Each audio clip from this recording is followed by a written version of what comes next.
Welcome to this, my Q&A for February 2012, where I take all the questions you've put in my moderator on my channel and I answer every single one of them that I haven't answered already.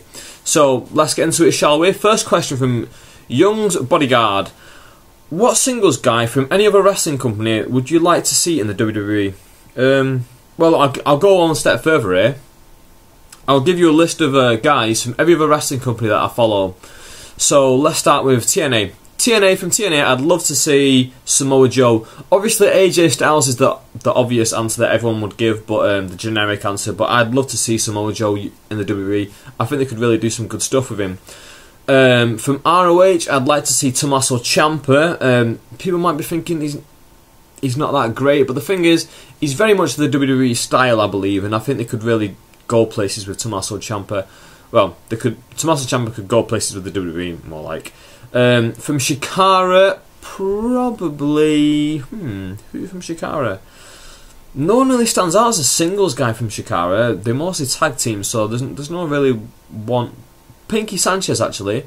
I really enjoy Pinky Sanchez's stuff, and I don't know if he's going under a different name now, or if he's still a singles guy. But when I first saw him, like in 2009, 2010, and he was a heel, and he'd just left the Colony, I thought it was great heel stuff, and you know, he can fit in with the... I don't like to say the word jobber, but that sort of lower ranked section of the roster where just opening match sort of guy. What other companies do I follow? Dragon Gate. From Dragon Gate, I'd like to see BB Hulk.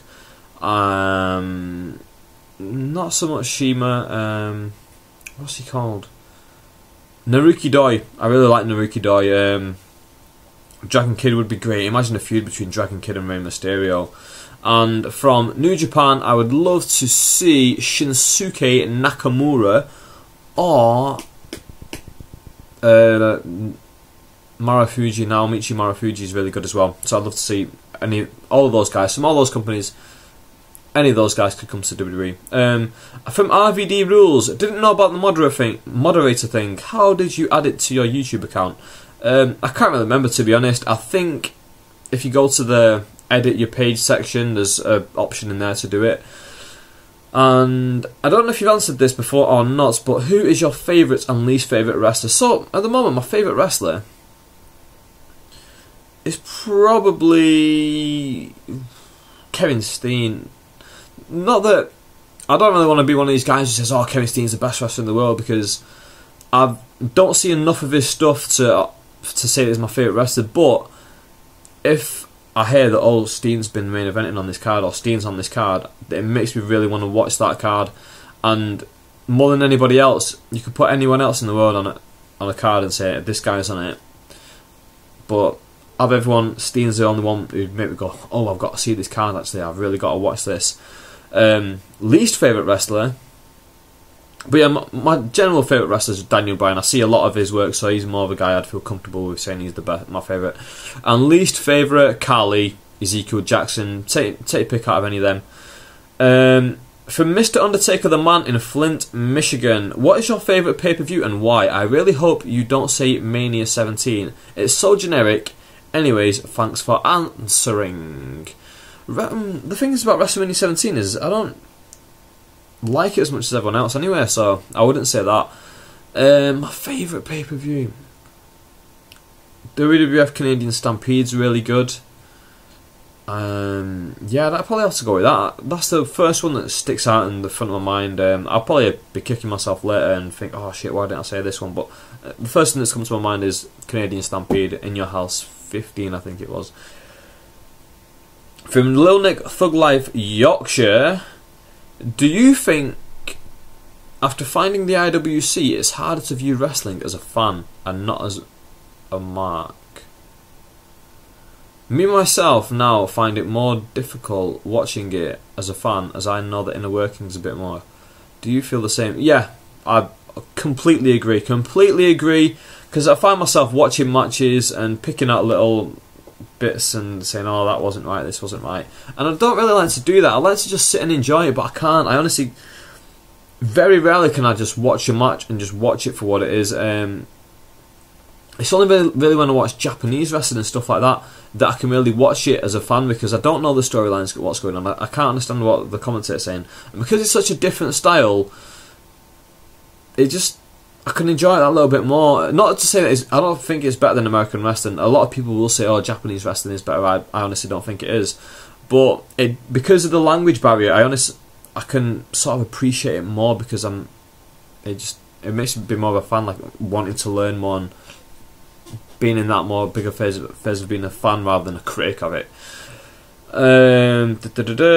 Derby 11 MCFC in Melbourne, Australia. If you could give somebody on the current WWE roster a new gimmick or storyline, who and/or what would you change? A lot of people given this question would say John Cena. I would definitely turn John Cena heel, but I don't know. I don't think he needs to turn heel necessarily. I think we need to see less of him. I don't think he needs to be a heel though. Who would I change? That's a good question. That I honestly can't think of anyone off the top of my head who just really needs to change. Let me just... Sheamus? No, Sheamus is alright. Wade Barrett's... Dolph Ziggler. I hate the show-off gimmick. The stuff he does to show off is stupid and is not impressive. Like when he'll do a handstand and then flip up onto his feet and be like, yeah, look at that. It's not really that impressive. Kofi Kingston basically did that at the Royal Rumble, where he walked on his hands and stopped himself from being eliminated. So I don't really get that show-off gimmick. I'd change that. From R189-411, I'm surprised you haven't done a reaction video to The Undertaker's return. 5 question marks. Well, basically, I didn't do a reaction video because I was at Amy's at the time, I think. Was I? No, I was at Amy's with Jericho. I think I might have been at hers as well for Undertaker, to be fair. And by the time I did come back, everyone else had already done a video on it, and as much as I'd like to get my opinions out there, there's so many other people who'd done a video on it that me just doing another video would just get, well, first of all, lost in the shuffle. Second of all, I'll probably just be repeating stuff other people have said and look like I just copied them, so I didn't really see the point in me talking about it. My personal opinion, though, I'll give it now, is that I'm really glad that he's back. I'm glad that he's fighting Triple H. One last marquee match against a main event talent like Triple H, and then next year, after he's 20-0, let him lose against a younger guy. End the streak. A lot of people saying, oh my god, you can't end the streak. Just end the streak. Stop being so sentimental. We need to build towards the future, otherwise there'll be nothing left. There'll be no point, because all the guys on the current roster were never as good as the guys before. Peep for Life 93 in Aberdeen, Scotland says, do you think John Cena could benefit from a loss to The Rock? They could have him beat the whole of Miami. They could have him beat the whole of Miami, could boo him out of the building. He leaves WWE for a few months and return him as a fresh new heel or face. No, I don't like that idea. Nothing against your idea personally. I just don't like the idea of John Cena losing against The Rock. Much like The Undertaker. This is one of the key things about professional wrestlers when they leave their industry or a company, is that their company has invested so much time and effort into making this person a star, and if this person just leaves, he's beaten most of the guys on the roster already. So then if he leaves without putting someone over on the way out, it's sort of like, oh well, what's the all of these guys are shit, because the guys who are better than him and used to beat him all the time have all just retired, and now these youngsters can't beat anyone. They couldn't even beat the old guys, even when they hadn't been wrestling for 5-7 years, like The Rock hasn't. So the thing is, The Rock needs to lose to John Cena. A lot of Rock fans will say, oh no, blaspheme, he cannot lose against John Cena. No, he needs to lose against John Cena. He needs to put John Cena over. The new generation needs to keep going, and then in about 5-10 years, John Cena needs to put over the next new guy, and that's how things build. That's how things go. WWE are in a terrible situation at the moment, because guys like Hulk Hogan, Austin, Lesnar, Goldberg all left, all having major pushes, and all being major stars, they all left without really putting anyone over. So did The Rock. Really, he put both Goldberg and Lesnar over, and both of those fucked off too. Then you had guys like Eddie Guerrero and Benoit who've been built up, both tragically died, and then it's like we've just staked so much into these guys, they've not really been able to give it back to the next generation. Benoit managed to do a little bit by putting over MVP at WrestleMania, did he? Or did he lose, but it was still a good match? These are the reasons why the current roster looks so weak, because they've not been handed the torch from the other guys. Well, one of the reasons, there's so many other reasons. I'm gonna Squid, my good friend, where have you been? I like debating with you on my videos. You always will put something controversial in the comment box, and I like to rebuff and like to, you know, throw it back and forth. Where have you been? Do you think the WWE will ever make Cena a heel again, or do you think he's too valuable as a face to turn him heel again? I think he will be turned heel. It's just a matter of when. I don't think now is the right time, in all honesty. He's going against The Rock. He's got to be that babyface. He's got to be great. And it's got to be a surprise when he turns heel. This has got to be like Hulk Hogan turning heel. Everyone has got to not be expecting it, and it's just got to be out of left field. Bam! Oh my God, John Cena's just turned. And I think it could be done when Zack Ryder returns. He'll finally forgive Cena for Kane breaking his back, and then Cena will turn on Ryder. So mark it out. 9 months' time, 8 months' time is when Cena will turn heel.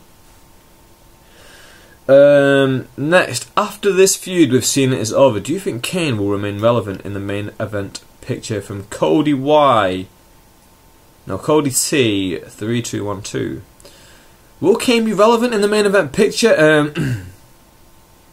I don't think so. He doesn't need to be in the main event picture. Well, let me rephrase that. He does need to be in the main event picture. He doesn't need to be in the world title picture or WWE title picture. The thing with Kane is, he's a gimmick. He doesn't need a title to be over, and he doesn't need a title to be interesting. He doesn't need a title to make his feuds interesting, and he doesn't need a title or a title feud to make fans want to watch him. They want to see this big monster kick someone's ass, do horrible things, and then get his ass kicked.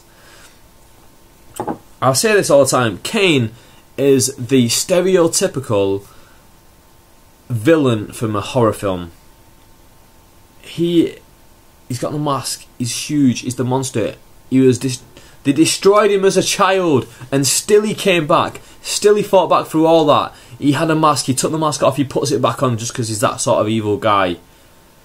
Kane is fantastic, but he doesn't need the world title. I'd love to keep him around the main event picture, upper mid card to main event, but whether I wouldn't give him the title. Well, I might give him the title just as a one-off, but I wouldn't have him going in that many title matches because he doesn't really need to be. He doesn't need it. Guys like Daniel Bryan and guys like CM Punk need the title, need to be kept interesting with stuff like that. Although CM Punk can get away with it as well. From Is Sugden, if you could meet one wrestler who is not with us, who would it be? Chris Benoit. He was the man.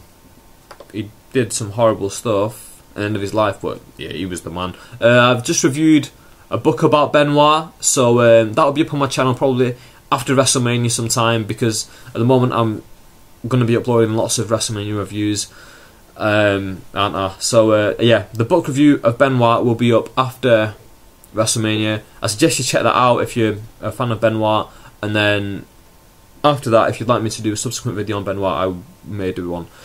From Luke AVFC 2009, my favourite WrestleMania match of all time is Bret Hart vs Shawn Michaels in the Iron Man match, even though my favourite ever wrestler lost. What is your favourite WrestleMania match ever, and why? Having just watched it the other day, Bret Hart, Roddy Piper springs to mind straight away, but I'd probably have to give it to one of the TLC sort of matches because those are so exciting. They're so brilliant. I'm a really big fan of the TLC style sort of match, especially like those early days when these guys were fucking doing stupid stuff to their bodies. I wouldn't like to see them do it now because we all know like wrestlers get broken down very easily because of stuff like this. Like Edge has already had to retire. We all know what happened with Benoit, etc., etc. So I wouldn't like to see it now, but the fact that it has happened and I can go back and watch these matches, fantastic stuff. But yeah, Bret Hart, Roddy Piper, WrestleMania 8 IC title, another 5-star match, great stuff. Look out for that review, by the way, the WrestleMania 8 review. I'll record it in a few days. Soul Poison 224. Would you like to see the Cruiserweight Championship reinstated? The interesting thing about this question is that apparently WWE are starting a Cruiserweights only TV show that's going to be on the WWE Network. So this is going to be really interesting. There may be a title involved in this TV show, and it probably won't really overlap with Raw and SmackDown unless this show's a huge success, and they'll probably start putting these matches on Raw and SmackDown. But so yeah, I think the title will be reinstated within that program, and it'll be great stuff. If they get Cruiserweights from all over the world and start doing some really exciting matches on there, that'd be amazing. Mr. Jakey Boy 16 from Planet Funk. If you could fire one main event star from the WWE, who would it be and why? Randy Orton. Now, let me explain. I don't dislike Randy Orton. I don't particularly like him too much. But the thing is, all the pro wrestlers say about the one thing they all say about Randy Orton is that he's so charismatic and he could be a movie star. The thing I would do with Randy Orton is I'd say to him, listen mate, you're a great main event star here, but the thing is, you've been overexposed for a long time. The fans are a bit tired of you. Go make a few films, then come back to us.